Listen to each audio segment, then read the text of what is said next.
members will fill that in over time, because it's like we don't want people to be participating who can't participate. Bernie Moreno canceled I don't know how many meetings to attend meetings, and that was a terrific thing that you did that, Bernie, and probably put you on a task force again, as some task force, because if you show up, that's, Yogi Berra says that's 90% of life, right? But that was great how you did it. You took it seriously, and we have to all take this extremely seriously. So we'll take some questions. Governor, you talked initially when you created this task force that you were trying to let off steam from a pressure cooker. What do you think would have happened in Ohio if this panel had not been created? Well, I'm not going to, you can never, that's a hypothetical question. I really like them, but I refuse to answer them until I'm out of this job. No, I mean, look, I think that when we had the shootings that occurred in our state, I called Nina, I called Alicia. I said, who do I need to talk to? So I called community leaders, ministers in a number of our communities. They want to know that there's going to be justice, that somebody's on top of this. This isn't going to be swept under the rug. But I'm not here to tell you that somehow we're free and clear on this. We're just doing the best we can, to put a good foot forward and to say to the community, we hear you. Nothing's done overnight, nothing's done, in a day. So I think the fact that we created it was a very positive thing. I think the fact that we have a consensus is really, really good. But we're far from done. Because it's one thing to say we're going to do these things, it's another thing to do them. But I'm telling you today, we're going to do it. Because if people decide to walk away from this, I'm going to be on their doorstep. Because we cannot afford to have a breakdown in our communities. And that's why we're going to keep a focus on this. And I think that's helpful.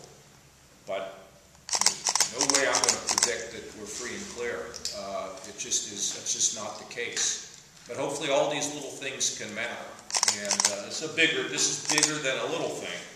But we're just, we're walking the walk, but we've got a long way to go. A lot of miles to go before we're comfortable that things have been changed. Governor, have you met with the Speaker and the Senate President to discuss the need for more money? Yeah, I saw them this morning, and I let them know that there's going to be a need. We're talking about this. How much training do you need?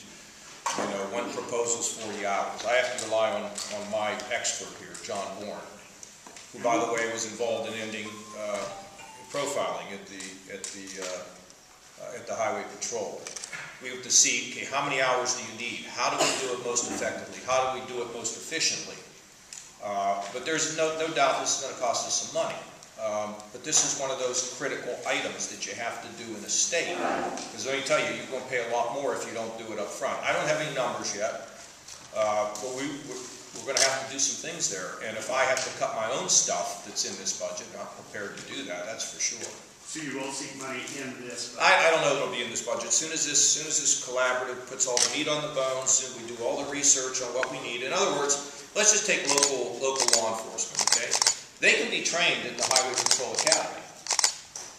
Okay, there can be ways in which people share so that officers can be trained not only in the deadly force training, but also in the area of collaboration. Look, I mean, one of the things you want to do is you don't want to have a law enforcement officer entering a community with the notion trouble is here.